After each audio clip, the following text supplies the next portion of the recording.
Okay, today is March 18th, 2022. It is about 3:38 p.m. This is Luciana Spraker representing the City of Savannah's Municipal Archives. I am interviewing Tracy Walden for the Savannah Proud History Project. We are conducting this interview online via Zoom. Thank you for joining me today. Oh, thanks for having me. Great. So let's start by having you tell us your full name. Tracy Walden. Okay, and when and where were you born? I was born in 1965, and I'm not even ashamed of that. I earned these years, every one of them. In fact, my birthday was just a couple days ago on the 12th, and I was born to an Air Force father. So my parents were traveling in the Air Force, so I was born in Germany. And when did you move to Savannah? I joined the U.S. Marine Corps in 1985 and got out of the Marine Corps in Beaufort. And so I got out of the Marine Corps when I was pregnant with my daughter, Lindsay, and moved right over here to Savannah and started taking courses at Armstrong. And there was a hiring thing at the event at the police department, and I put in for it, and that's the beginning of my story. So what year did you join the police department? In 1995. And how do you self-identify? Female lesbian. So this is sort of a very broad general question, but how would you describe your involvement with Savannah's LGBTQ plus community? I have been pretty involved from a law enforcement standpoint. I had to walk a very fine line because I was with the police department, but I also was part of the LGBTQ plus community. And so I was always involved with the community back when it was First City Network organization. And working with them, answering questions they had about why officers do what the things that they do, and what was the thought process, and what are the policies and procedures. And so I was able to be part of that group of being able to educate people and relieve people's fears when information that was wrong would get out there. I was able to step in and say, no, this is what's going on. So I have been part of that community since I've been in Savannah. So at the time you joined the police department, you were already out already. So as a police officer joining the force, everybody in the police department already knew that you were out.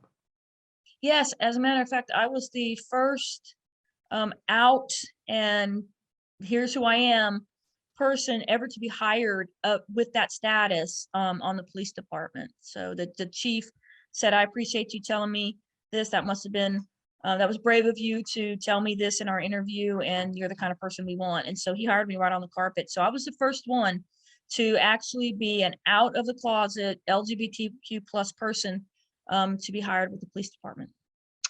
So both male and female. Yes. And how do you feel that you were received amongst the ranks? I'm going to be honest. I never had a problem. When I was assigned to my first precinct, I said, if you guys talk about your spouses or your girlfriends or boyfriends, I'm going to talk about mine. And so if y'all have a problem with that, then, let me know now. And I never got anything but support, just nothing but support. Mm-hmm. Was there,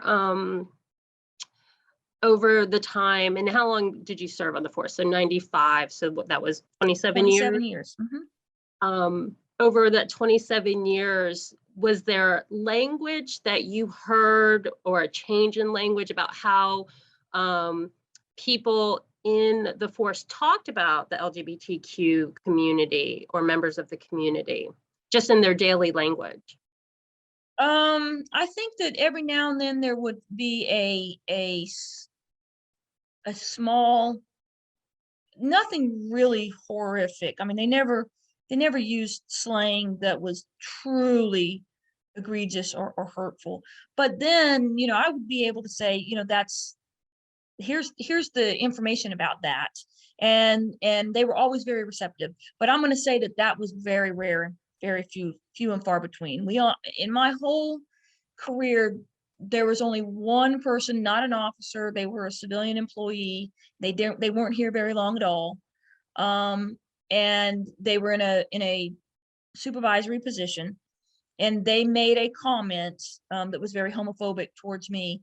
And I filed my grievance, and I tried to talk to him, and then that didn't work, and I filed my grievance.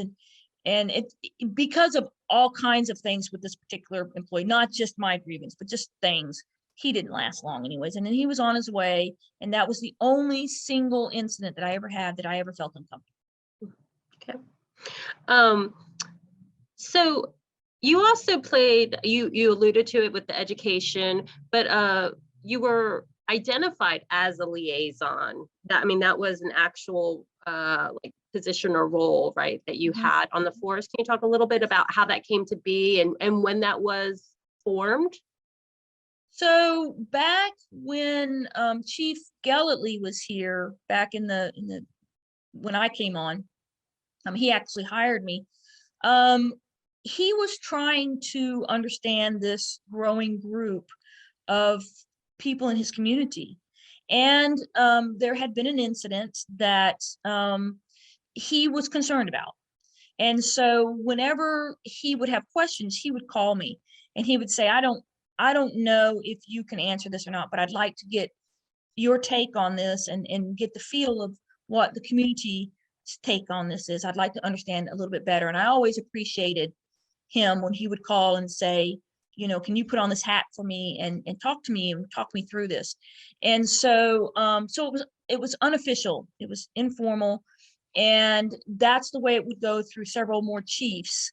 And they would just call me up because I was still, for a long time, though we had LGBTQ plus people on the department, there was very few of them really that was, here's who I am, because there was still fear that there would be problems. I never experienced them, but you have to understand it was still the 90s and the early 2000s, and there was still that fear of it still wasn't overly accepted. So the chiefs would call me and say, well, what do you think about this? And can you reach out to these people? And can you let them know that my door is open and that they can call me? And then when Chief Burko came in, members of the LGBTQ community, including Pam. And that would be Pam Miller, for the record. Yes, yep. And Kevin Clark and those folks went to the chief and said, we really would like for this to be a formal thing. We would like it to be on your website. We would like for our members of the community to be able to reach out to an officer that they trust when they have questions about encounters with officers. And so Burko agreed and made it an official position, and it went onto our website. So now you've retired. Are they going to appoint a replacement that you know of? I had a brief conversation with Chief Mentor, but I couldn't tell you one way or the other where that was concerned. Okay. So how would you describe Savannah, just the community in general, so not the police department, how would you describe Savannah's current relationship with the LGBTQ community? I think that Savannah is an incredible environment, and the city as a whole is an incredible environment for folks from the LGBTQ plus community. Savannah overwhelmingly is open and not just tolerant, but accepting. And there's a huge difference between those two words. People can be tolerant, and then people can be accepting. And with the city of Savannah, we are just so incredibly diverse. We have every imaginable walks of life out there. We have, we've got Savannah College of Art and Design, which has brought a lot of acceptance in. Like I said a minute ago, the police department, in my opinion, has always been very open and accepting. And so I think that this is just an amazing community for folks from this segment of our community to live in. Mhm. You and have you always felt that way since you came in 95, or has it changed? Has it, become more accepting? Or, I was never disappointed or anything. I mean, I was never, um, you know, there was never a time that I thought, oh, this is not good. But has society, not just Savannah, but society as a whole, become more accepting? Absolutely. Now, when I came on, it was, acceptance of the L's and the G's in that acronym. I think we're way past that now, and the L's and the G's are fine. It's the T's that we need to focus on, and we need to bring awareness to and education to the public, and I think that that's happening, but that wasn't the case when I came on. They accepted me, and I think that the broader Savannah accepted LGBTQ plus, but there's always room for growth, and I think that we are growing still, and in a good direction still. yeah, yeah.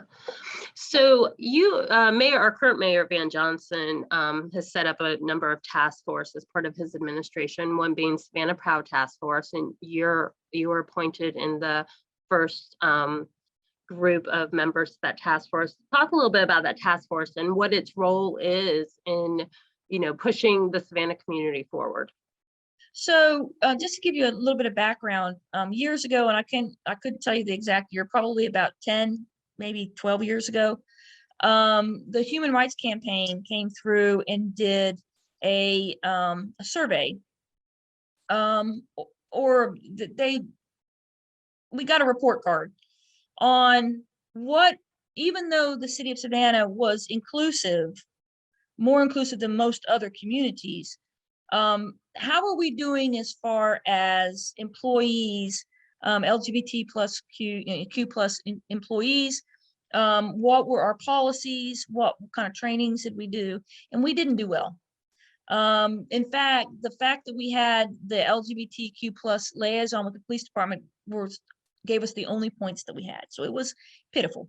Not that we weren't doing well, it's just that we didn't have policies in place, and we didn't have things to help give us a focus on how we were going to move forward. And so when Mayor Johnson came on, he wanted to fix that. He wanted to make sure that we were in line and that we were doing all the right things that we possibly could for the citizens of our community. And so he put together this Pride task force of members of the LGBTQ plus community, citizens, members of the different departments within the city, the fire department, myself with the police department, with the goal of how can the city of Savannah do it better, not only for the citizens, but for its employees also. And so we had several meetings. We wanted to get the word out to the community that, this was happening, and the city of Savannah was, we were being very progressive where this was concerned. Part of that was two things happened at the same time. Pride wanted Mayor Johnson's Pride wanted to make sure that we were getting the word out that we were inclusive and progressive, but we also, Georgia Post, which is the facility that oversees police certifications, came out and said officers have to have community-oriented policing training every year, so many hours, 2 hours, and part of that had to be centered around LGBTQ plus issues. And so now here we are saying, okay, well, this is cool. So now we need to create training sessions for the police department and for the fire department, and then on to other departments. So we started, I know from my point, we started teaching that. We created a PowerPoint lesson plan. We started teaching it in the Savannah Police Department. So that was something that I don't know would have happened had it not been a push from Mayor Johnson. Okay, good. Um, so I want to talk a little bit, well, actually, before I go on, are there specific places or organizations, you've mentioned First City Network, that you would describe as safe or inclusive or accepting, as you mentioned, for the community? Specific organizations, places that we need to document and record, you know, that need to be noted? Well, there's so many organizations out there that are proactive for this segment of our community. The colleges all have organizations that help with that. The city as a whole has the First City Network that has evolved into a full functioning, and I'm remiss in telling you what the exact name of that is, but I've talked to them several times and it sounds like they're really coming together, and they're bringing all of these different organizations together, and they're getting the word out there, and they're getting the information out there and education out there for people. So, when I first came on the department, we didn't have a Pride celebration here in Savannah.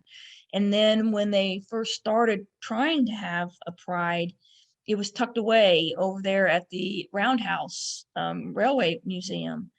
And look at it now. Now, of course, in 2020 and 2021, those were not normal years. But prior to that, I mean, it was down there in Ellis Square, and it was huge. And I will tell you that the police department supported it all the whole time. And now, we've got vendors coming in that would have never come in before, would have never been asked before, and there wouldn't have been room to have them anyways. And now we've got things like the Savannah Police Department's recruiting tent out there. So, so we have come a long way. Yeah. Who do you think either were or currently are some of the important leaders in the community, and their contributions that we need to acknowledge? Well, obviously Pam Miller. She's been here since when I came on, and she has helped push things. Kevin Clark, obviously, he worked hard to move things forward. And I could keep going, but my fear would be that I would leave people out. So I will just say that you have had people. Candace Hardnett is it's got her hands all in moving this thing forward, and keeping it going.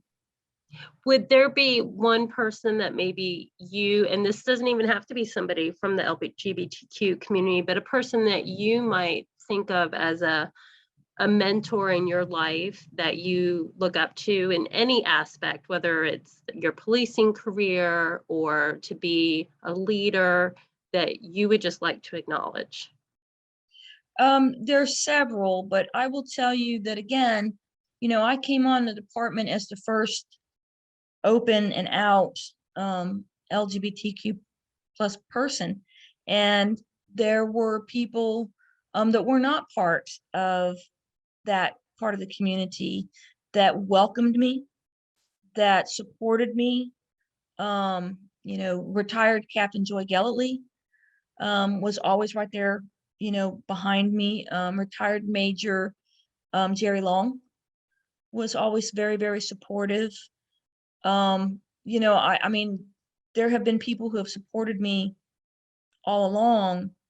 For the longest time, there was just a few of us that were out there, as Pam and Kevin and myself, and we were just trying to, keep this information from getting out there, keep some of the folks that didn't care about what the truth was, but just wanted to cause fear in our community and the LGBTQ plus community, some activist driven people. And so it was just us trying to do the right thing and get the correct information out there.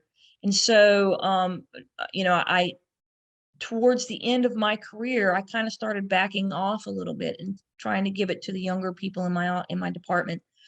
But there have been some amazing people. And again, I fear that I will forget naming people who absolutely should be named. Okay. Well, you mentioned two other female officers, Jerry Long and Joy Gallatley. And one of the questions I did want to ask you just about your service was from the female perspective. So it doesn't really have anything to do with Savannah Proud, but just I think it's important to acknowledge being a female police officer. And, I'm sure that wasn't always easy at times. It's still a majority male force, I'm assuming. Can you speak to that?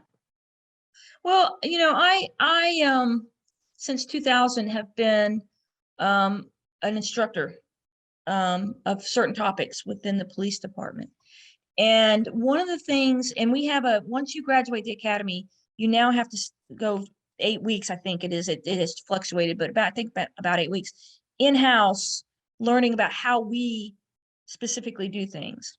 And so, when I have that group and I'm talking about community-oriented policing, and I'm talking about crime prevention, and I'm talking about LGBTQ plus stuff, I always get asked by, the female members, how is it going to be when we get out there? And really, it's very basic. Go out there and pull your weight. Don't expect, you've come into a male-dominated field. So don't expect to go out there and be afraid to chip a nail. You have signed up for a very physical job, a very, you have to have your wits about you. And so don't go out there and think that you're going to expect the men to pull you up. They're not. And they're going to be looking for that. Now, if you go out there and you might not be able to help win the fight, but if you're in the fight, when that officer needs some help, if you're in it, that's what the male officers are looking for. They just want to know, are you going to be there for them? And if you do that, you're not going to have a problem. I never had a problem. Did I have officers that were stronger than me? Yes. Did I have officers that could run faster than me? Male officers? Yes. Could I was a very soft-spoken, level-headed person. So could I get people out of a jam sometimes? Yes. So you just give and take your talents. But that's it. Any officer, male or female, is looking for when we get a new officer on is, are you going to be there for me? Or am I going to have to pick up slack? If I don't have to pick up your slack, I never had a problem. Okay. That's probably good advice for any profession. Yeah, I think so. Okay, we talked about the Savannah Pride Festival. Are there any other specific events or traditions in the LGBT community here in Savannah that we need to document for the future? Well, that's the big one. Pride is the big one. And I'll tell you a funny story is, it used to be that our Pride here in Savannah was held in September. And so for the longest time, we had it in September, and then it got moved to the weekend of Halloween. And so I was called in because of other specialties that I have. I was called in to help with the planning of the security that was going to be surrounding the Pride Fest in Ellis Square. And so we went in there, and they said, well, it's going to be the weekend of Halloween, closest to Halloween. And I said, well, why are we moving it to Halloween? And they said, well, the Pride Committee said, well, first of all, September is a very busy month. There's all kinds of, I think Susan G. Komen has a weekend event, and Help the Hoo-Haws for ovarian cancer has an event. And so September is a very, very event-filled month. And so they wanted to get away from that competition. And it had always been in competition with Susan G. Komen. So they wanted to move it. And so I said, okay, well, why did we move it all the way to the end of October to around Halloween? And one of the Pride members looked at me and was like, is that a serious question? And I said, yeah, well, is it a serious question? I'm not sure whether I need to retract the whole question. And they said, well, you know that Halloween is a huge LGBTQ plus holiday. And I said, I had no idea. I said, I've been this way like most of my life, and I had no idea that we claimed a holiday. Wow, that's pretty cool, you know? And they said, well, yeah, because this is the one time a year that a lot of people in the LGBT plus Q plus community can be themselves, and nobody is, ridiculing them, and how sad is that? That people feel like they have to wait for a specific time before they can, be who they are. But I thought that was funny that as old as I am, and as long as I've been with the police department and doing this, I had no idea that we had a preferred holiday. We do. Well, and I think it also maybe shows the range of people and experiences and that fall under what has maybe become an umbrella for a lot of different situations. So, do you recall any pivot points or major events that were turning points in Savannah that affected the community either positively or negatively? And they might not be things that happened just locally, but maybe national pivotal events. Well, I think that obviously the Matthew Shepard incident was a huge wake-up call, just across the entire nation, that we had, that this was really going on. And I think that when that hit national news, there was a lot of people who didn't realize that there was a bias, that there was people who would do harm to folks in the LGBTQ plus community. And I think that drove a lot of people back underground. It drove a lot of people back into the closet because they were afraid. And so, with the city of Savannah, I think that that became a big deal to try to make our community feel safe. And, Mayor Edna Jackson was a big proponent of making this group of people, and really all groups of people, feel safe in our communities. So, that was a big deal. I think as more education came, and obviously when the Supreme Court had their battle and they made LGBT Q plus marriage legal in June of 2015, that was a huge step in the right direction. And I think that when that happened, there was a big sigh of relief, maybe all the way from all sides, of just, okay, now this battle is over. Now we've reached this place, and now it is what it is, and we're going to move forward. And these folks now have the same rights as everybody else. I think that was a huge, I know it was in my life, because I was finally able to, though I had been with my partner who used to be with the city of Savannah. I had been with my partner for so long, for years and years, but now we were able to legally get married. I think that started bringing people back out and willing to speak up for themselves and for other people. So those were some big moments. Yeah. Can you speak to the impact of the AIDS crisis in Savannah at all? That was before I came on the department. That had pretty much gone.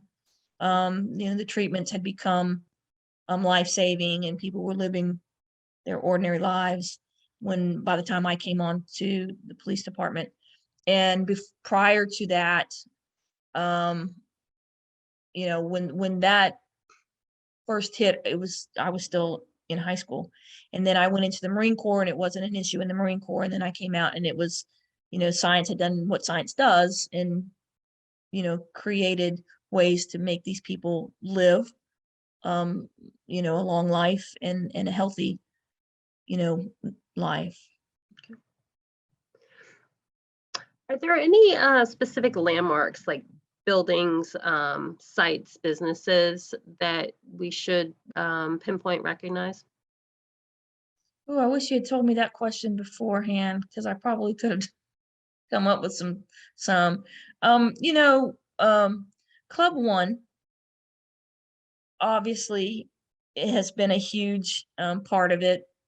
I mean, they had Lady Chablis was their headliner before the book ever came out. You know, they were already drawing crowds with the show that they have there. And I'm gonna say that I didn't spend a whole lot of time there, because I'm more of a homebody anyways. But Club One really was instrumental in bringing acceptance about in our community, because their shows were so phenomenal and so well known. And then really after, you know, Midnight in the Garden of Good and Evil came out, and we had people in droves coming to see Lady Chablis there. And they were coming on the weekends when she wasn't there either to see the other ladies, because they were incredible. We had all of these heterosexual folks that would never have ever thought that they would be walking into a quote unquote gay bar, were standing in line to come in there and see the show. And they were walking out with a whole new perspective of, you know, you're not going to just get hit on because you walk into a bar. That, you know, you can go in there and watch the show. And I think that it caused folks who would have never been in that group to look around and go, wow, these folks are no different than me. They're you know, there's a couple over there, and you know, they're dancing over here on the dance floor, and they're doing everything that, you know, they're having conversations, and they're doing everything that everybody else would do. They're no different than us. And I think that Club One needs to be noted for their role in bringing a group of society into their doors that would have never done it before. Absolutely, yeah. What kind of future do you imagine for Savannah as it relates to the LGBTQ community? I think that we are gaining steam. I think that the folks, they're the up and coming leaders that are too many for me to name, but you've probably already talked to a lot of them, are bringing awareness. I think they have bright, new, fresh ideas. You know, Pam and I go way back, and everybody knows our name, but we're tired. And we did our time moving us as far as we could move us, along with other people. And now we've got this new energy that's coming in, and they have their new ideas, and they're thinking of things that folks from my time never thought about. And they have the new age of social media and technology that they can get the word out, and they can do so much more than we were ever able to do. So I'm looking forward to seeing what we do continuing, because I see good things happening. Okay. And so for those young people, do you have any words of advice you want to give them after your years? Don't get flustered. Pick your battles. Don't get hung up on a tiny battle when there's a bigger battle to be had. So, you know, one of the things that I had to pull myself back off of as if somebody said something that was a minor thing, but it was maybe not true, or maybe it was against me, or whatever. Which, as far as my LGBT Q plus status, I didn't have a whole lot of that, but don't get hung up on those little itty bitty skirmishes. I mean, there's a much bigger win to be had, and you just have to let the little stuff go and keep your sights on the big stuff. And the big stuff is, getting protections for the folks that still aren't fully protected, and we still have that. Okay, so those were all the questions I had. So is there anything else that you want to share with us, either about the LGBTQ community, the Savannah Police Department, just in general? I mean, you've got a wealth of information about those experiences, anything about Savannah. We'd love to hear what you have to say. I just think that Savannah is a beautiful city. And I think that, Savannah's got the same kind of issues that other cities have. And we can't focus on that because you're focusing only on 1, maybe 2%. And the rest of it is good people. They're good people that will reach out a hand. They smile at you when you're walking down, the sidewalk. Savannah is, there's nowhere you can go where there's not somebody walking their dog and you get to pet them. I mean, it's beautiful. It's a beautiful city to see. And I think the more we bring people in and we show them who we are, the better it's going to be. And we're getting, like I said, new energy all across the city. And so I think that I'm excited to see what happens. Well, this has been great. I appreciate you sharing with us today and contributing to the project. So if you don't have anything else, I think we are good. Well, thank you for allowing me to come on. Great. Okay. I'm going to stop the recording.